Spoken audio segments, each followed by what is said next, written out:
ಕ್ಷೇಮವಾಗಲಿ ಕ್ಷೇಮವಾಗಲಿ. ನಿಮಗೆ ಏನು ಬೇಕಾದ್ರೂ ಹೇಳಿ ತರಿಸಿ ಕೊಡ್ತೇನೆ. ನಮ್ಮಲ್ಲಿ ಯಾವುದಕ್ಕೂ ಕಡಿಮೆ ಇಲ್ಲ. ಗೊತ್ತಲ್ಲ, ಇದು ಸತ್ಯಭಾಮೆಯ ಮನೆ. ನಿನ್ನಲ್ಲಿ ದಾಕ್ಷಿಣ್ಯ ಉಂಟೇನೆ, ಮಾತೇ ಇಲ್ವೋ? ಬಡಿಸುವವ್ರು ನಮ್ಮವರಾದ್ರೂ ಹುಣಸೆ ಎಲ್ಲ ಊಟ ಮಾಡುವುದಂತೆ ಅಲ್ವಾ? ಹೌದೌದು. ಹಾಗಂತ ನಾವು ಹುಣಸೆ ಎಲ್ಲ ಬಡಿಸ್ತೇವೆ ಹಾಗಲ್ಲ, ಬಡಿಸಿದ್ರೆ ನಾವು ಊಟ ಮಾಡುದು ಇಲ್ಲ. ಇಲ್ಲಿ ಎಲ್ಲವೂ ಹೆಚ್ಚೆ, ನಿಮಗೆ ಯಾವುದಕ್ಕೂ ಕಡಿಮೆ ಕೊರತೆ ಇಲ್ಲ ಅಂತ. ಕೊರತೆ ಇಲ್ಲ ನೋಡಿ. ನಾರದ್ರೆ, ನೀವು ಬಂದದ್ದಲ್ಲ ಬಹಳ ಸಂತೋಷ ಆಯ್ತು ನನಗೆ. ನೀವು ಬಂದದ್ದು ಬಹಳ ಸಂತೋಷ ಆಯ್ತು ನನಗೆ. ಅಲ್ಲ, ಬಹಳ ಸಂತೋಷ ಮಾತಿನಲ್ಲಿ ಕೇಳ್ತದೆ, ಮುಖ ನೋಡಿದ್ರೆ ಸೂತಕದ ಮನೆ ಮುಖ ಇದ್ದಾಗ ಉಂಟು. ಗೊತ್ತಾಗೋಯ್ತಾ? ಮತ್ತೆ ಗೊತ್ತಾಗದೆ ಇರ್ತದ ನೀವು ಬಂದದ್ದು ಸಂತೋಷ ಆಯ್ತು ಅಂತ ಹೇಳಿದ್ರೆ? ಗೊತ್ತಾಗೇ ಹೋಯ್ತಾ ನಿಮ್ಗೆ? ಗೊತ್ತಾಗದೆ ಇರ್ತದ ಮತ್ತೆ. ಸ್ವಾಮಿ, ಈಗ ಮತ್ತೇನೂ ಅಲ್ಲ. ಈ ಮ್ಲಾನ ವದನಕ್ಕೆ ಕಾರಣ ಏನು? ಮತ್ತೇನೂ ಅಲ್ಲ ನಾರದ್ರೆ, ನೀವ್ ಯಾರತ್ರ ಹೇಳಬಾರದು. ನೀವ್ ಯಾರತ್ರ ಹೇಳಬಾರದು. ನನ್ನ ಗಂಡ ಸರಿ ಇಲ್ಲ. ನನ್ನ ಗಂಡ ಸರಿ ಇಲ್ಲ ಅಂದೆ. ಯಾರಿಗೂ ಹೇಳಬೇಡಿ. ನಿನ್ನ ಗಂಡ ಸರಿ ಇಲ್ಲ. ನಿನಗಾದ್ರೂ ಗೊತ್ತಾಯ್ತದ? ಅಲ್ಲಿ ನನಗೆ ಹೆಂಡತಿಗೆ ಗೊತ್ತಾಗುವುದು ಗಂಡ. ಆದ್ರೆ ಒಂದು, ನನ್ನ ಗಂಡ ನೋಡಿ ಎಷ್ಟು ದಿನದಿಂದ ಮನೆಗೆ ಬರ್ಲಿಲ್ಲ. ಹೌದೇ? ನನಗೆ ನೋವಾಯ್ತು ಬಹಳ. ಅಲ್ಲ, ನಾನೇನ್ ಎಣಿಸಿದ್ದೆ ಗೊತ್ತಾ? ಏನು? ದೇವಿ ನಿನ್ನಯ ಗುಣವ ವರ್ಣಿಪರೆ ಜಗದೊಳಗೆ ಯಾರೂ ಇಲ್ಲ ನಿನ್ನಂತಹ ಪುಣ್ಯವಂತರು. ನಿನ್ನಂತಹ ಪುಣ್ಯವಂತರನ್ನ ಪಡೆದಂತಹ ಕೃಷ್ಣ ಮಹಾಭಾಗ್ಯವಂತ ಅಂತ ಭಾವಿಸಿದ್ದೆ. ಸ್ವಾಮಿ, ನಿಮಗಾದ್ರೂ ಗೊತ್ತಾಗ್ತದೆ. ಆದ್ರೆ ನಾನು ಕಟ್ಟಿಕೊಂಡ ಗಂಡನಿಗೆ ಇವತ್ತಿನವರೆಗೆ ಅದು ಗೊತ್ತಾಗ್ಲಿಲ್ಲ. ಅಲ್ಲ, ಆ ರೀತಿ ಏನಾಯ್ತು ಅನ್ನೋದು ಬೇಡವಾ? ಅದನ್ನ ಮತ್ತೆ ಹೇಳಬೇಕು. ನಾನು ಬಾಯಿ ಹೇಳದೆ ಇದ್ರೆ ನನಗೆ ಗೊತ್ತಾಗ್ತದ? ಸ್ವಾಮಿ, ಈ ಸತ್ಯಭಾಮಿಗೆ ಯಾವುದಕ್ಕೂ ಕೊರತೆ ಉಂಟು ಹೇಳಿ? ಯಾವುದಕ್ಕೂ ಇಲ್ಲ. ಯಾವುದಕ್ಕೂ ಕೊರತೆ ಇಲ್ಲ. ಕೇಳಿದ್ದೇನೆ ನಾನು. ದ್ವಾರಕೆಯಲ್ಲಿ ಮೊದಲು ಸ್ವಲ್ಪ ಸಂಪತ್ತಿತ್ತು, ಆದ್ರೆ ಸತ್ಯಭಾಮೆಯ ಪಾದ ಯಾವಾಗ ಇಲ್ಲ ಬಿತ್ತ ಸಂಪತ್ತು ಮತ್ತು ಅಧಿಕ ಆಯ್ತು ಅಂತ ಕೇಳಿದ್ದೇನೆ ನಾನು. ಅಲ್ವಾ? ಹೌದು. ಇಲ್ಲಿ ಏನಾದ್ರೂ ಬಂಗಾರ ದನ ಕನಕಗಳನ್ನು ಕಂಡಿದ್ದೆ ನನ್ನಿಂದ. ಸತ್ಯಭಾಮೆಯ ಅಧಿಕ ಅಂತ ಕೇಳಿದ್ದೇವೆ. ಶಮಂತಕ ಮಣಿ ಅದೇ 8 ಮಣ ಬಂಗಾರ. ಎಂಟೆಂಟ್ಲೆ ಬಂಗಾರ ಅಲ್ಲ, 8 ಮಣ ಬಂಗಾರ ಅಂತ. ಹೀಗೆ 8 ಮಣ ಬಂಗಾರ, 8 ಮಣ ಬಂಗಾರ ಹೆಚ್ಚು ಹೆಚ್ಚು ಅಂತ. ಆದ್ರೆ ಇಷ್ಟಿದ್ರು ನನ್ನ ಹಣೆ ಬರ ನೋಡಿ. ಏನಾಯ್ತು? ನನ್ನ ಗಂಡ ಸ್ವಾಮಿ 3 ದಿನದಿಂದ ಮನೆಗೆ ಬರ್ಲಿಲ್ಲ ಸ್ವಾಮಿ. 3 ದಿನದಿಂದ ಮನೆಗೆ ಬರ್ಲೇ ಇಲ್ಲ ನನ್ನ ಗಂಡ. ಛೇ, ಉತ್ತಮ ಗೃಹಿಣಿ ಆದ್ರೆ ಆತ್ಮಹತ್ಯೆ ಮಾಡ್ಕೊಳ್ಬೇಕು. ಈಗ ನಾ ಆತ್ಮಹತ್ಯೆ ಮಾಡ್ಕೊಳ್ಬೇಕು ಅಂತ ಹೇಳುದು? ಹಾಗಲ್ವೇ? ನಾನು ಉತ್ತಮ ಗೃಹಿಣಿ ಅಲ್ಲ ಅಂತ ಹೇಳಿ. ಹಾಗಲ್ವೇ? ಮತ್ತೆಂತದ್ದು? ತಡೆದುಕೊಳ್ಳುವಂತಹ ಮನೋಸ್ಥೈರ್ಯ ನಿನ್ನಲ್ಲಿ ಉಂಟು ಅಂತ ಆಡಿದ್ದು. ಹಾಗೆ ಹುಲ್ಲು ಹಾಕುದಕ್ಕಿಂತ ಮೊದಲೇ ಹಗ್ಗಾರ್ಕೊಳ್ತು. ಎಲ್ಲವನ್ನು ನಾನು ನುಂಗಿಕೊಂಡು ಬದುಕ್ತಾ ಇದ್ದೇನೆ. ಹೌದಪ್ಪ, ನೋವಿಲ್ಲ ಅಂತಲ್ಲ, ಯಾವಾಗ್ಲೂ ಹಾಗೆ ಸ್ವಾಮಿ. ದೊಡ್ಡ ಗಂಟ್ಲು ನಿಂದು, ನುಂಗಿಕೊಂಡು ಬದುಕಬೇಕಲ್ಲ. ಅಲ್ಲ, ಮನಸ್ಸು ದೊಡ್ಡದು. ಮನಸ್ಸು ನುಂಗಿಕೊಂಡು ಹೋಗುವುದು ಮನಸ್ಸಿಗೆ. ಹೌದು ನೋಡಿ, ಪ್ರಪಂಚದಲ್ಲಿ ಎಲ್ಲರೂ ಹಾಗೆ ಅಂದ್ಕೊಳ್ಳುವುದು. ಈ ದೊಡ್ಡ ಹೊಟ್ಟೆ ಅವನಿಗೆ ಪಾಪ, ಅವನಿಗೆ ಎಷ್ಟೇ ಹಸಿವೆ ಆಗಿರ್ಲಿ, ಅವನಿಗೆ ಎಂತ ಹಸಿವಾಗ್ತದೆ, ಇಷ್ಟು ದೊಡ್ಡ ಹೊಟ್ಟೆ ಉಂಟು. ಹೌದಪ್ಪ, ಮತ್ತೆ ಅಂದುಕೊಳ್ಳೋರಿದ್ದಾರೆ. ಈ ಹಲ್ಲು ಮುಂದೆ ಇದ್ದವ ಅಪ್ಪ ತೀರಿ ಹೋದಾಗ ನಗೆ ಆಡ್ತಾ ಇದ್ದಾಗೆ ಕಾಣ್ತದಂತೆ. ಯಾಕಂದ್ರೆ ಹಲ್ಲು ಮುಂದಿರ್ತದೆ, ಪಾಪ ಬಾಯಿ ಮುಚ್ಚಲಿಕ್ಕೆ ಏನ್ ಮಾಡುದು ಅವನಿಗೆ ಆಚಾರ. ಈಗ ನನಗೂ ಹಾಗೆ ಐಶ್ವರ್ಯ ಉಂಟು, ಅಂತಸ್ತು ಉಂಟು, ಅಧಿಕಾರ ಉಂಟು, ಯಾವುದಕ್ಕೂ ಕೊರತೆ ಉಂಟು ಅಂತ ಜನರಲ್ಲೇ ಹೇಳಿಕೊಳ್ಳುವುದು. ಎಲ್ಲರೂ ಹೇಳ್ಕೊಳ್ತಾ ಇರುವುದು ಅದೇ. ಆದ್ರೆ ನಮ್ಗೆ ಕಷ್ಟ ನಮಗೆ ಗೊತ್ತು. ಸತ್ಯಭಾಮೆ ಅಂತ ಆಡುವುದಿಲ್ಲ ಯಾರು. ಸತ್ಯಭಾಮ ದೇವಿ. ಏನ್ ಮಾಡುವುದು? ದೇವಿ ಅಂತ ಹೊರಗಿನವರು ಹೇಳಿಕೊಳ್ಳುವುದು ಬಿಟ್ರೆ ನಮ್ಮ ಪರಿಸ್ಥಿತಿ ನಮಗ್ ಮಾತ್ರ ಗೊತ್ತುಂಟು. 3 ದಿನ ಆಯ್ತು ನನ್ನ ಗಂಡ ಬರದೆ. ಆಯ್ತು. ಅದಕ್ಕಾಗಿ ಗಂಡನನ್ನ ಹದ್ದು ಬಸ್ತಲ್ಲಿ ಇಟ್ಟುಕೊಳ್ಳಬೇಕಾದದ್ದು ಪತಿವ್ರತೆಯರ ಧರ್ಮ. ಮಾಡ್ಲೇಬೇಕು. ಅದರಲ್ಲೂ ನಿನ್ನಂತವ್ರು ಮಾಡ್ಲೇಬೇಕು. ಮಹಾಪತಿವ್ರತೆ, ಪರಮ ಪತಿವ್ರತೆ. ಹೌದು. ಅದಕ್ಕಾಗಿ ಗಂಡ ಬರಲಿ, ಅವನಿಗೆ ಬುದ್ಧಿ ಕಲಿಸಬೇಕು ಅಂತ ಕಾಯ್ತಾ ಇದ್ದೆ. ಕಾಯ್ತಾ ಇದ್ಯಾ? ಹೌದು. ಬಂದವರನ್ನು ಹಾಗೆ ಸುಲಭಕ್ಕೆ ಒಳಗೆ ಬಿಡಬಾರದು ಅಂತ ಸಖಿಯನ್ನು ದ್ವಾರದಲ್ಲೇ ನಿಲ್ಲಿಸಿದ್ದೆ. ಸಖಿಯನ್ನು ದ್ವಾರದಲ್ಲಿಯೇ ನಿಲ್ಲಿಸಿದ್ದೆ. ಮುಂದೆ ಆಮೇಲೆ ಸಖಿ ತಡೆದ್ಲು, ಕೇಳಲಿಲ್ಲ. ಇವರು ಒಳಗ್ ಬಂದ್ರು. ಒಳಗೆ ಬಂದು ನನ್ನ ಹತ್ರವೇ ಬಂದ್ರೆ ಇವರು. ಹತ್ರವೇ ಬಂದ್ರ? ನಾನು ಬಿಡ್ತೇನಾ? ನೀನು ಸಾಧ್ಯ ಉಂಟಾ? ಗಂಡ ಬಂದು ನನ್ನ ಮೈ ಮುಟ್ಲಿಕ್ಕೆ ನಾನು ಬಿಡ್ತೇನ? ಕಲ್ಪನೆಯೇ ಆಗುದಿಲ್ಲ, ಕಷ್ಟ ಅದು. ಹೌದು. ಗಂಡ ಹೆಂಡತಿ ಮೈ ಮುಟ್ಟು ಎಂತ ಅಧಿಕ ಪ್ರಸಂಗತನ ಅದು. ಸಣ್ಣಾಟದ ಅಧಿಕ ಪ್ರಸಂಗ. ಆದ್ರಿಂದ ಅದು ಆಗಬಾರದು ಎನ್ನುವ ಕಾರಣಕ್ಕಾಗಿ ಯಾಕೆ ಬಂದದ್ದು? ಯಾಕೆ ಬಂದ? ನೀವೆಲ್ಲ ಓಡೋದಿಲ್ಲ. ಇಷ್ಟೊತ್ತು ಸರಿ ಇದ್ದೇನೆ. ಅಲ್ಲ, ಈಗಲೂ ಸರಿಯೇ ಇದ್ದೇನೆ. ಮತ್ತೆ ದೂರದಲ್ಲಿ ಯಾಕೆ ಬಂದದ್ದು ಅಂದ್ರೆ? ಅಯ್ಯೋ, ನನ್ನ ಗಂಡನ ಹತ್ರ ನಾನು ಹೇಳಿ. ಇದು ಭಾವೋದ್ವೇಗ. ನಿಮ್ಗೆ ಅರ್ಥ ಆಗಬೇಕು ಅಂತ ಅರ್ಥ ಆಗುವ ಹಾಗೆ ಭಾವದಲ್ಲಿ ಹೇಳಿದ್ದು. ಹೌದು. ಹತ್ರ ಬಂದ್ರೆ ಜಾಗ್ರತೆ. ಭಾವ ಕೊಡುವವರೇ ಕಡಿಮೆ ಈಗ. ಹತ್ರ ಬಂದ್ರೆ ಜಾಗ್ರತೆ. ಹೌದು. ಒಂದ್ ಅರೆ ಕ್ಷಣ ಇಲ್ಲಿ ನಿಂತ್ರೆ ಜಾಗ್ರತೆ. ನೀವು ಹಿಂದೋಗುದೆಂತಕ್ಕೆ ನಾರದ್ರೆ? ಕರೆದು ಕಚ್ಚಿಸಿಕೊಂಡ ಅಂತ ಒಂದು ಮಾತು ಉಂಟು. ಇಲ್ಲಪ್ಪ, ನಾವು ಕಚ್ಚುವ ಜಾತಿಯೇ ಅಲ್ಲ. ಮತ್ತೆ ಅದಲ್ಲ, ಹಾ. ನನ್ನ ಗಂಡನ ಹತ್ರ ಹೇಳಿದ ಹಾಗೆ. ಆಗ ಹಾ. ನಾನು ಅಂದುಕೊಂಡದ್ದು ಏನು? ನಾನಿಷ್ಟು ಬೈದ್ರಾರು ಹಾ. ನನ್ನ ಗಂಡನಿಗೆ ಬುದ್ಧಿ ಬರ್ತದೆ, ಹೌದು. ನಾಳೆಯಿಂದ ಪ್ರತಿನಿತ್ಯ ಸಮಯಕ್ಕೆ ಸರಿಯಾಗಿ ಮನೆಗೆ ಬರ್ತಾರೆ ಅಂತ ನಾನು ಭಾವಿಸಿದ್ದು. ಹೌದು. ನಾರದ್ರೆ ನನಗೆ ಸಿಟ್ಟು ಬಂದು ಒಂದ್ ಸ್ವಲ್ಪ ಅವರನ್ನು ದೂಡಿದ್ದವುದು. ಮನೆಗೆ ಬಂದ ಗಂಡನನ್ನು ಇಷ್ಟು ದೂಡಿ ಬಾಗಿಲು ಹಾಕಿದೆ. ಮನೆಗೆ ಬಂದ ಗಂಡನನ್ನು ದೂಡಿ ಬಾಗಿಲು ಹಾಕಿದ್ಯಾ? ನಿಲ್ಲು ಇಲ್ಲಿ. ಸತ್ಯಭಾಮ ದೇವಿಯೈ ನಮಃ. ನಮೋ ನಮಃ. ನಮೋ ನಮಃ. ಅಲ್ಲ, ನೀವೆಲ್ಲ ನನಗೆ ನಮಸ್ಕಾರ ಮಾಡು. ಅಲ್ಲ, ಪರಮ ಪತಿವ್ರತಿಯರು ಮಾಡಬೇಕಾದ ಕಾರ್ಯವೇ ಹೌದು ಇದು. ಮನೆಗೆ ಬಂದ ಗಂಡನನ್ನು ಬಾಗಿಲಿಂದ ಹೊರಗೆ ಹಾಕುದು. ನಿಮ್ಗೆ ತಿನ್ಲಿಕ್ಕೆ ಏನು ಬೇಕು? ಏನು ಬೇಡ. ಕುಡಿಲಿಕ್ಕೆ ಏನು ಬೇಕು? ಏನು ಬೇಡ. ಕೇಸರಿ ಬೇಕಾ? ಕೇಸರಿ ಉಂಟು. ಬೇಕಾ? ಬೇರೆಯವ್ರ ಮನೆದ ನಾವು ಬೇರೆಯವ್ರ ಮನೆದೆಲ್ಲ ಬಡಿಸುವ ಜನವೇ ಅಲ್ಲ. ಮನೆಯಲ್ಲೆಲ್ಲರೂ ಕಾರ್ಯಕ್ರಮ ನಮ್ಮಲ್ಲಿ ಪ್ರತಿನಿತ್ಯ ಇರ್ತದೆ. ಬೇಡ ಬೇಡ ಬೇಡ, ಸಿಹಿ ಆಗುದಿಲ್ಲ ನನಗೆ. ಹೌದು, ಸರಿ. ಆಮೇಲೆ ನಾನು ಅಂದುಕೊಂಡದ್ದು, ಬಾಗಿಲು ಹಾಕಿದ ಮೇಲೆ ಚಳಿಯಲ್ಲಿ ಗಡ ಗಡ ಗಡ ಗಡ ಗಡ ಗಡ ನಡುಗುತ್ತಾ ಮತ್ತೆ ನನ್ನ ಗಂಡ ಹಾಗೇ ರಾತ್ರಿಯಲ್ಲಿ ಕಾಲ ಕಳೀತಾನೆ. ಹೌದು. ಮಾರನೇ ದಿನ ಬೆಳಗ್ಗೆ ಆಗುವಷ್ಟು ದೇಹ ಶ್ರಮ ಬೇರೆ, ಹೆಂಡತಿ ಹೊರ ಹಾಕಿದ್ಲು ಅನ್ನುವ ಮನಸ್ಸಿಗೆ ಒಂದು ದುಗುಡ ಬೇರೆ. ಹೌದು, ಬುದ್ಧಿ ಬರುತ್ತದೆ ಬೆಳಗಾಗುವುದರಲ್ಲಿ ಅಂತ ಭಾವಿಸಿದೆ. ನಾನು ಬೆಳಗ್ಗೆ ಸಂತೋಷದಲ್ಲಿ ಬಾಗಿಲು ತೆಗೆದು ಕುಳಿತಿರಬಹುದೇನಲ್ಲೇ. ನಾನು ಹಾಗೆ ಅಂದ್ಕೊಂಡೆ ನಾರದ್ರೆ, ಬಾಗಿಲು ತೆಗೆದು ನೋಡಿದ್ರೆ ನನ್ನ ಗಂಡ ಇಲ್ಲ. ನಾರದ್ರೆ ನನ್ನ ಗಂಡ ಇಲ್ಲ. ಗಂಡ ಇಲ್ಲ. ಆಚೀಚೆಲ್ಲರೂ ಹುಡುಕ್ಸ್ಬೇಕಿತ್ತು. ಹುಡುಕುವುದಲ್ಲ, ನನಗೆ ವಿಷಯ ಗೊತ್ತಾಯ್ತು. ಏನು? ಹೋಗಿ ಆ ರುಕ್ಮಿಣಿಯ ಮನೆಯನ್ನು ಸೇರಿಕೊಂಡಿದ್ದಾರಂತೆ ನಾರದ್ರೆ. ಯಾರ ಮನೆ? ರುಕ್ಮಿಣಿಯ ಮನೆ. ಯಾರ ಮನೆ? ರುಕ್ಮಿಣಿಯ ಮನೆ. ಕೇಳಲಿಲ್ವೇ? ಹಾಗಾಗಿ ಇನ್ನೊಂದೆರಡು ಸಲ ಕೇಳ.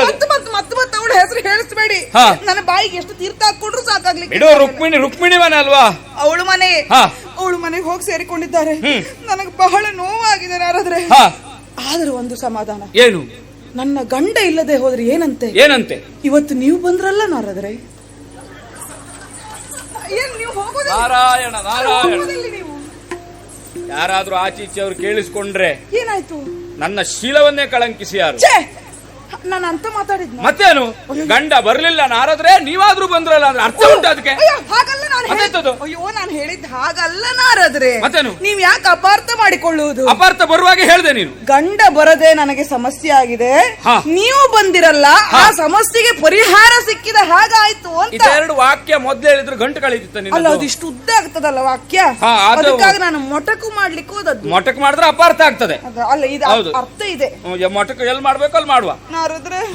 ನಾರದ್ರೆ ಈಗ ಇದಕ್ಕಾಗಿಯೇ ನಾನು ಹೇಳಿದ್ದು, ನನ್ನ ಗಂಡನಿಗೆ ಒಂದು ಬುದ್ಧಿ ಕಲಿಸ್ಬೇಕಲ್ಲ ನಾರದ್ರೆ. ನಿನ್ನ ಗಂಡನಿಗೆ ನಾವು ಬುದ್ಧಿ ಕಲಿಸೋದು ಬೇಡವೇ? ಅವನು ಬುದ್ಧಿ ಕಲ್ತ್ಕೊಳ್ಳೋ ಸಮಯವೇ ಬಂದಿದೆ ಅಂತ ಹೇಳಿದ್ದು ನಾನು. ಅದನ್ನ ಹೇಳಲಿಕ್ಕೆ ಇಲ್ಲಿಗೆ ಬಂದದ್ದು ನಾನು. ಇಲ್ಲಿಗೆ ಬರ್ತಾರ? ಹೌದು. ಕೃಷ್ಣನಿಗೆ ಎಷ್ಟೇ ಮಡದಿಯರಿದ್ರು ನಿನ್ನ ಮೇಲೆ ನನಗೊಂದು ವಿಶೇಷವಾದಂತಹ ಗೌರವ ಉಂಟು. ನಿಮಗ? ಹೌದು ಹೌದು ಹೌದು ಹೌದು ಹೌದು ಹೌದು. ನಿಮ್ಗೆ ಎಂತ ಬೇಕು ನೋಡು, ನಾನು ಕುಡಿಲಿಕ್ಕೆ ಬೇಡ ಬೇಡ ಬೇಡ. ಯಾವ್ದು ಬೇಡ. ದ್ರಾಕ್ಷಿ ಬೇಡ ಬೇಡ. ಕೇಸರಿ. ಯಾರು ಹೇಳಿದ್ದಾರೆ ಬಹಳ ದ್ರಾಕ್ಷಿ ತಿನ್ಬೇಡಿ, ಸ್ವರ ಬೀಳುತ್ತದೆ ಅಂತ. ಹೌದು, ಹಾಗಾಗಿ ತಿನ್ನುವುದಿಲ್ಲ, ಬಿಟ್ಟಿದ್ದೇನೆ ಅದನ್ನು. ಒಂದು ವಿಷಯವನ್ನು ನಿನ್ನನ್ನು ಹೇಳಬೇಕು ಅಂತ ಬಂದೆ ನಾನು. ನೇರವಾಗಿ ಇಲ್ಲಿವರೆಗಾಗಿ ಬಂದದ್ದು. ದ್ವಾರಕೆಯಲ್ಲೆಲ್ಲ ಮಾತಾಡಿಕೊಳ್ತಾ ಇದ್ರು. ಮೇರುಗಿರಿಯಿಂದ ಮಾರುತಿ ಬಂದಿದ್ದಾನಂತೆ. ಮಾರುತಿ? ಹೌದು, ಮಂಗ. ಹೌದು. ನಾನೆಂತ ಮಾಡಬೇಕು? ನೀನೆಂತ ಮಾಡುದು ಬೇಡ, ನಾನು ಹೇಳಿದ್ದನ್ನು ಸರಿಯಾಗಿ ಕೇಳಿದ್ರೆ ಸಾಕು ನೀನು. ಸ್ವಾಮಿ, ಇದು ನಾನು ಏನೋ ಹೇಳಿದ್ರೆ ನೀವು ಇನ್ನೇನೋ ಹೇಳ್ತಾ ಇದ್ದೀರಿ. ನನ್ನ ಸಂಸಾರದ ಕಥೆಯನ್ನು ಹೇಳಿದ್ರೆ ನೀವು ಮಂಗ ಬಂದಿದೆ, ಮಾರುತಿ ಬಂದಿದೆ ಹೇಳ್ತೀರಿ. ಸ್ವಲ್ಪ ನಿಲ್ಲು, ನಾನು ಹೇಳುವುದನ್ನು ಕೇಳು. ಬೆಕ್ಕು ಸಿಂಹ ಆಗ್ಬೇಕಾದ್ರೆ ಮೊದಲು ಇಲ್ಲಿ ತಿನ್ನೋದು ಬಿಡ್ಬೇಕು. ಅರ್ಥ ಆಯ್ತಾ ನಿನಗೆ? ಈಗಂದ್ರೆ ನಾ ಬೆಕ್ಕು ಸಿಂಹ ಆಗ್ಬೇಕಾದ್ರೆ ಇಲಿ ತಿನ್ನೋದು ಬಿಡ್ಬೇಕು. ಹೌದು. ಈಗ ನಾನು ಬೆಕ್ಕು ಅಂತ ಹೇಳು, ನಾ ಸಿಂಹ ಅಲ್ಲ ಬೆಕ್ಕು ಅಂತ ಹೇಳು. ಆಗಲ್ಲ, ನೀ ಬೆಕ್ಕು ಅಂದ್ರೆ ಇದು ಉದಾಹರಣೆಗೆ ಹೇಳಿದ್ದು ನಾನು. ಅಂದ್ರೆ ಅಷ್ಟು ಸಣ್ಣ ಸಣ್ಣ ವಿಷಯ ಬಿಡು, ದೊಡ್ಡ ವಿಷಯ ಯಾವುದು? ಲಕ್ಷ್ಯದತ್ತ ಗುರಿ ವಹಿಸು ಅಂತ. ಲಕ್ಷ್ಯದತ್ತ ಗುರಿ ವಹಿಸು ಅಂತ. ಯಾವುದು ಮತ್ತೆ ಯಾವ್ದು ತಪ್ಪು? ಗುರಿಯತ್ತ ಲಕ್ಷ್ಯ ವಹಿಸು. ಅದು ಯಾವ್ದೋ ಒಂದು ನೋಡು, ನಿನ್ನ ಗಮನ ಇಲ್ಲೇ ಉಂಟ ನೋಡುವುದಕ್ಕೆ ಕೇಳಿದ್ ನಾನು. ನಾ ತಪ್ಪಿತಲ್ಲ. ಹೌದೌದು, ಉಂಟು. ಹೌದಾ? ಮೇರುಗಿರಿ ನಾವು ಬಂದಿದ್ದಾನೆ. ಅವ ಬಂದಿದ್ಯಾಕೆ? ಸುಮ್ನೆ ಹಣ್ಣು ತಿನ್ಲಿಕ್ಕೆ ಬಂದವಲ್ಲ ಅವ. ರಾಮ ದರ್ಶನಾಕಾಂಕ್ಷಿಯಾಗಿ ಬಂದಿದ್ದಾನೆ. ಅದು ಮತ್ತೆ ಈ ಜನ್ಮಕ್ಕಾಗುವುದಲ್ಲ.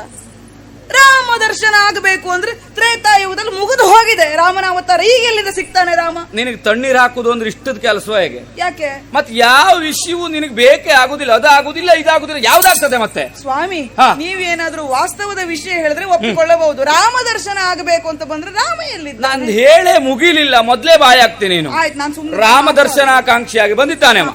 ಅವ ಬಂದಿದ್ದು ಕೇವಲ ರಾಮ ಯಾರು? ಈಗಿನ ಕೃಷ್ಣನೇ ಮೊದಲಿನ ರಾಮ. ಎಂತದ್ದು? ಈಗಿನ ಕೃಷ್ಣನೇ ಮೊದಲಿನ ರಾಮ. ಆಯ್ತು, ಎಂತದು? ನಮ್ಮ ಹೆಚ್ಚು ಮಾತಾಡುದಿಲ್ಲ. ಹೆಚ್ಚು ಮಾತಾಡ್ಬೇಡ, ನಾ ಹೇಳಿದಷ್ಟು ಮಾಡ್ರು ಸಾಕು ನೀನು. ಅಲ್ಲ, ಅದಕ್ಕಾಗೆ ನನ್ನ ಗಂಡನಿಗೆ ಯಾಕಿಷ್ಟ ಅಹಂಕಾರ ಬಂದಿದ್ದು ನೋಡಿದ್ರೆ ನೀವೇ ಕಾರಣ ಅದಕ್ಕೆ. ನಾನಲ್ಲಪ್ಪ. ಅದಕ್ಕೆ ರಾಮ ದರ್ಶನಾಕಾಂಕ್ಷಿಯಾಗಿ ಬಂದದ್ದು ಹೌದು. ಅವ ಕೇವಲ ರಾಮ ಒಬ್ಬ ದರ್ಶನ ಕೊಟ್ರೆ ಆಗ್ತದ? ಮತ್ತೆ ಸೀತಾರಾಮ ಸಮೇತವಾಗಿ ದರ್ಶನ ಆಗಬೇಕು. ಸೀತಾರಾಮ ವಿಷಯ ಇರುವುದಿಲ್ಲ. ಏನು? ರಾಮನಾಗಿ ಕೃಷ್ಣ ನಿಂತುಕೊಳ್ತಾನೆ, ಸೀತೆಯಾಗಿ ನಿಂತುಕೊಳ್ಳುವುದು ಯಾರು? ಯಾರು? ಈಗಾಗಲೇ ಅವಳು ಸಿದ್ಧಾಗಿದ್ದಾಳೆ. ಅವಳು ಅಂದ್ರೆ ಅವಳು ಸಿದ್ಧಾಗಿದ್ದಾಳೆ. ಅವಳು ದೇವ್ರಿ ಎಲ್ಲಿಗೆ ಬಂತು ಈ ಕಾಲ? ಅವಳು ಅಂದ್ರೆ ಯಾರು ಗೊತ್ತಾಯ್ತಾ? ನನಗೆ ಗೊತ್ತಾಯ್ತು. ಮತ್ತೆ ಹೆಸರು ಹೇಳ್ಬೇಡಿ. ರುಕ್ಮಿಣಿ ಅಂತ ಹೇಳುದಿಲ್ಲ ನಾನು.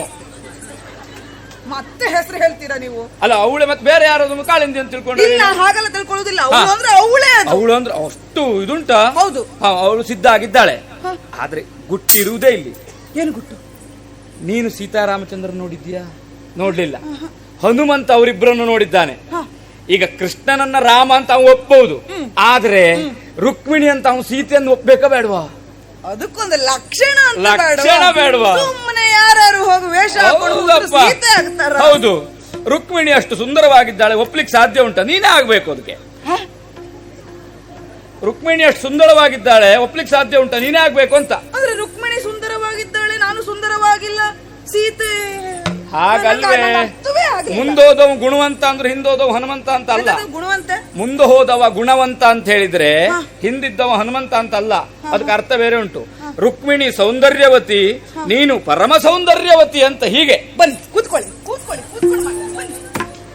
ಇನ್ನು ನಾವು ಕುಳಿತುಕೊಂಡು ಮಾತಾಡ್ತಾ ಇದ್ರೆ ಕುಳಿತವರೆಲ್ಲ ಎದ್ದೋಗ್ತಾರೆ ಬಾಯ್ಲಿ. ಇಲ್ಲಪ್ಪ, ಅವರು ಮೊದಲೇ ಎದ್ದೋಗಿ ಈಗ ಬಂದ್ರು. ಹೌದಾ? ಅವ್ರ ವ್ಯವಸ್ಥೆ ಎಲ್ಲ ಅವ್ರು ಮಾಡ್ಕೊಂಡು ಬಂದು ಕುಳಿತಿದ್ದಾರೆ. ಗೊತ್ತಾಯ್ತು ನನಗೆ. ಇದು ಹಾಗಾಗಿ ನೀನೇ ಅಲ್ಲಿ ಹೋಗಿ ನಿಂತ್ಕೊಳ್ಳ. ನಾನು ನೋಡಿದ್ದೇನೆ, ಏನು? ಸೀತಾರಾಮರನ್ನು ನಾನು ನೋಡಿದ್ದೇನೆ. ಹಾಗಾಗಿ ನಾನು ಆಯ್ಕೆ ಮಾಡಿದ್ದು. ಯಾರು ಆಗ್ಲಿಕ್ಕಿಲ್ಲ, ಸತ್ಯಭಾಮೆಯೇ ಇದಕ್ಕೆ ಸರಿಯಾದ ಸೂಕ್ತ ವ್ಯಕ್ತಿ ಅಂತೇಳಿ ಇಲ್ಲಿಯವರೆಗಾಗಿ ನಿನ್ನನ್ನು ಕರೆದುಕೊಂಡು ಹೋಗುದಕ್ಕೆ ಬಂದದ್ದು ನಾನು. ಎಲ್ಲಿಗೆ ಹೋಗುದು? ಏನಾಯ್ತು? ಈ ಗಡಿಬಿಡಿಯಿಂದಲೇ ಸಂಪೂರ್ಣ ನಿಹಾಳಾದದ್ದು. ಏನಾಯ್ತು ಅಂತ ಹೀಗೋದ್ರ ಒಪ್ತಾನ? ಸೀತೆಯಾಗಿ ಹೋಗುದು ಬೇಡವಾ? ಸೀತೆಯಾಗಿ ಅಂದ್ರೆ ಹೇಗೆ? ಸೀತೆ ಹೀಗೆ ಸೀರೆ ಉಡುವುದಿಲ್ಲ, ಸೀತೆ ಸೀರೆ ಜಡೆ ಇರುವುದಿಲ್ಲ, ಎಲ್ಲದೂ ಇದ್ದದ್ದು ಹೌದು, ಯಾವ್ದು ಅಲ್ಲ ಅಂತಲ್ಲ. ಮುಖದಲ್ಲಿ ಸೀತೆಯ ರೂಪ ಅನ್ನೋದು ಬರಬೇಡವಾ? ಸೀತೆ ರೂಪ ಅಂದ್ರೆ ಅದು ಹೇಗೆ? ಅದು ಹೌದು. ಈಗ ಸೀತೆ ರಾಮನೊಟ್ಟಿಗೆ ಕಾನನದಲ್ಲಿ ತಿರುಗಿ ಬಿಸಿಲಿಗೆ ಮುಖ ಎಲ್ಲ ಕಪ್ಪಾಗಿತ್ತು. ಸೀತೆ? ಹೌದೌದು. ಸೀತೆ ಕಪ್ಪ? ಹೌದು, ಸೀತೆ ಕಪ್ಪೆ.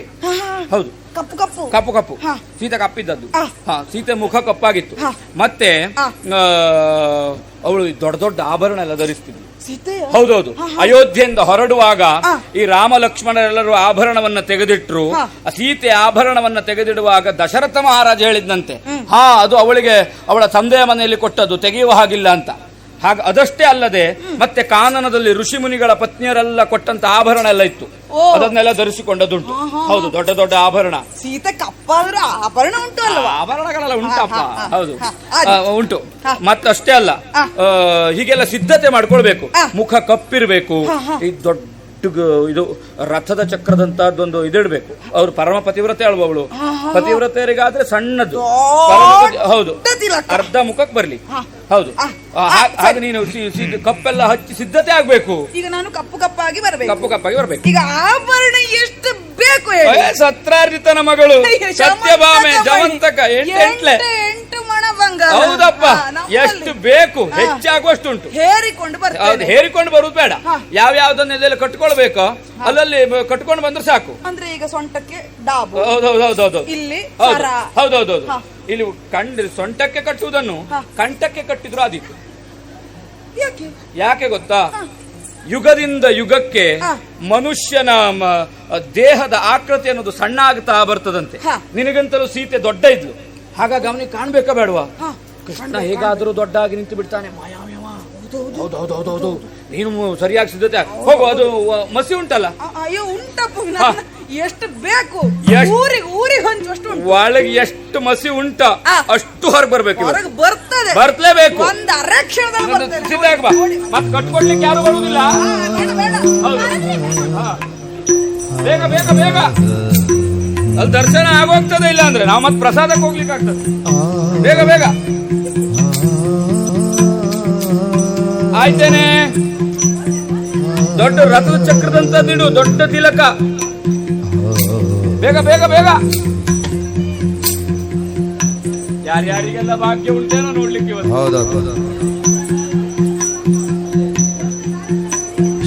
ಆಯ್ತಾ? ಬೇಗ ಬೇಗ. ಶುಭ ದಿನ. ಹೌದೌದೌದೌದು. ಅಲ್ಲಿ ಹನುಮಂತ ಸಿದ್ಧ ಆದಂತೆ, ಅಲ್ಲಿ ರಾಮ ದರ್ಶನಕ್ಕಾಗೋಯ್ತು. ಬೇಗ ಬೇಗ ಬೇಗ ಬೇಗ. ಅಂದ್ರೆ ಕಪ್ಪು ಮಾಡ್ಕೊಳ್ಳಿಕ್ಕೆ ಇಷ್ಟೊತ್ತು ಮಾಡಿದ್ರೆ ಇಡೀ ವೇಷಕ್ಕೆ ಎಷ್ಟೊತ್ತು ಬೇಕು? ಬೇಗ ಬೇಗ ಬೇಗ.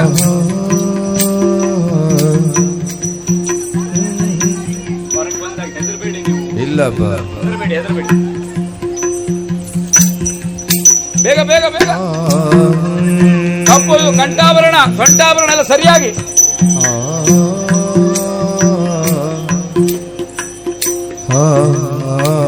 ಯಾರಿಗೆ ಬೇಕು ಈ ಕೆಲಸ? ಬಾಬಾ ಬೇಗ ಬೇಗ.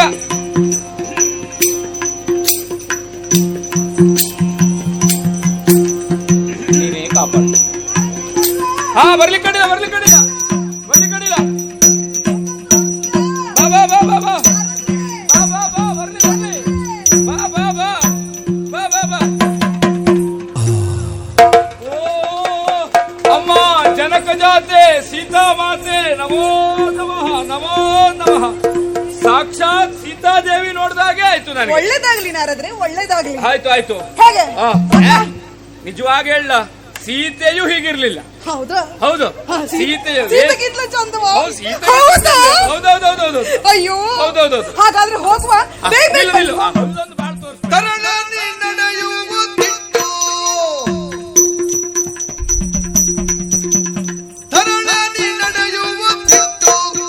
ಈಗ ಸರಿ ಬಾರಲಿಲ್ಲ ಜಾನಕಿಯ ಒಂದಿಷ್ಟು, ಈಗ ಸರಿ ಬಾರಲಿಲ್ಲ ಜಾನಕಿಯ ಒಂದಿಷ್ಟು.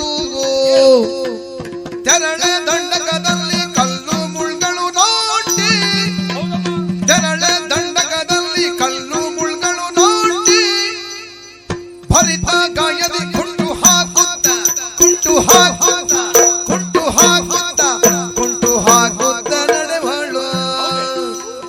ತರಳೆ ನೀ ನಡೆಯುವುದಿತ್ತು. ವೇಷ ಎಲ್ಲ ಸರಿಯಾಗದೌದು. ಅಲ್ಲ, ಮತ್ತೆ ಮತ್ತೆ ನೀವು ತಡೆಯುವುದೇ ಅಂತಕ್ಕೆ? ಹಾಗಲ್ಲ, ವೇಷ ಒಂದಾದ್ರೆ ಆಗ್ತದ? ಹಾವ ಭಾವ ಭಂಗಿಗಳೆಲ್ಲ ಆಗ್ಬೇಡ್ವಾ? ಅದೇ ಮುಖ್ಯವಾದದ್ದು. ಈಗ ಏನ್ ಮಾಡ್ಬೇಕು? ಇದು ಸೀತೆ ದಂಡಕದಲ್ಲಿ ಅರಣ್ಯದಲ್ಲಿ ನಡೆಯುವಾಗ ಕಾಲಿಗೆ ಕಲ್ಲು ಮುಳ್ಳುಗಳೆಲ್ಲ ನಾಟಿತ್ತು, ಹೌದಾ? ಸೀತೆ ಸ್ವಲ್ಪ ಕುಂಟುತ್ತಾ ನಡೀತಿದ್ಲು. ಸೀತೆ ಕುಂಟಿಯ? ಸ್ವಲ್ಪ ಕುಂಟಿಯೇ, ಹೌದೌದೌದು, ಕುಂಟುತ್ತಾ ನಡೀತಿದ್ಲು. ಮತ್ತೆ ಅಷ್ಟೇ ಅಲ್ಲ, ನೋಡು, ಕುಡಿಲಿಕ್ಕೆ ಶುದ್ಧವಾದ ನೀರು ಸಿಗುದಿಲ್ಲ ಆಗಿತ್ತು. ಹಾಗ ಅಲ್ಲಲ್ಲಿ ಎಲ್ಲ ಕೆರೆಯ ನದಿಯ ನೀರನ್ನೆಲ್ಲ ಕುಡಿದು ಸ್ವಲ್ಪ ಧ್ವನಿ ಒಗರಾಗಿತ್ತು, ಗೊರಸಾಗಿತ್ತು. ಹೌದೌದೌದು. ಮತ್ತೆ ರಾಮ ಮುಂದೆ ಹೋಗ್ತಾ ಇದ್ನ ಇಲ್ವೋ, ಸೀತೆ ಹಿಂದೆ ಹೋಗ್ತಾ ಇದ್ಲು. ಪದೇ ಪದೇ ರಾಮನಿಗೆ ತಿರುಗಿ ನೋಡ್ಲಿಕ್ಕೆ ಆಗುದಿಲ್ಲ ಅಂತ ಸೀತೆಯೇ ರಾಮನನ್ನ ನೆನಿತಾ ನೆನಿತಾ ನೆನಿತಾ ಮುಂದೆ ಹೋಗ್ತಾ ಇದ್ಲು. ಅದೆಲ್ಲ ಮಾಡ್ಬೇಕೇ ಬೇಡ? ಅದನ್ನ ಮಾಡಿದ್ರೆ ಹನುಮಂತ ನಂಬುದು ಹೇಗೆ? ಅಲ್ಲ, ನೀವು ಮಾಡ್ಬೇಕು ಹೇಳುದೌದು. ಈಗ ನಂಗೆ ಮಾಡ್ಲಿಕ್ಕೆ ನನ್ಗೆ ಅರ್ಥ, ನಾನು ನೋಡಿದ್ರೆ ನಂಗೆ ಗೊತ್ತಾಗುತ್ತೆ. ನಾ ನೋಡಿದ್ದೇನಲ್ಲ, ನಾ ತೋರ್ಸುದಿಲ್ವಾ? ಹಾಗೆ ಗೊತ್ತಾ? ಹೇ ರಾಮ ನಾ ಸೀತೆ, ಹೇ ರಾಮ ನಾ ಸೀತೆ, ಹೇ ರಾಮ. ಅಲ್ಲ,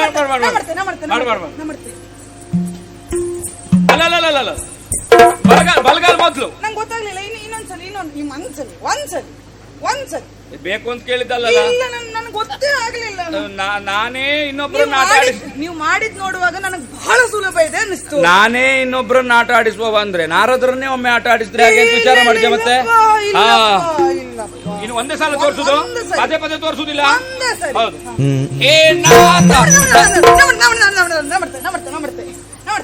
ಈ ಸಣ್ಣ ಮಕ್ಕಳಾಗೆ ಆಯ್ತಲ್ಲ ಇದು. ಮಾಡು ಮಾಡು ಮಾಡು.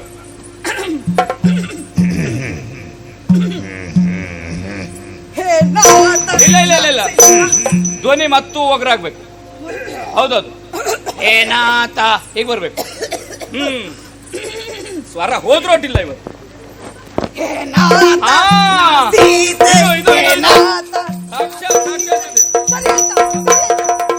ಸರಿ ಆದದ್ದು. ಹೌದು ಹೌದೌದು. ಹೊರಲಿಕ್ಕೆ ಅಡ್ಡಿಲ್ಲ, ಹೊರಲಿಕ್ಕೆ ಅಡ್ಡಿಲ್ಲ.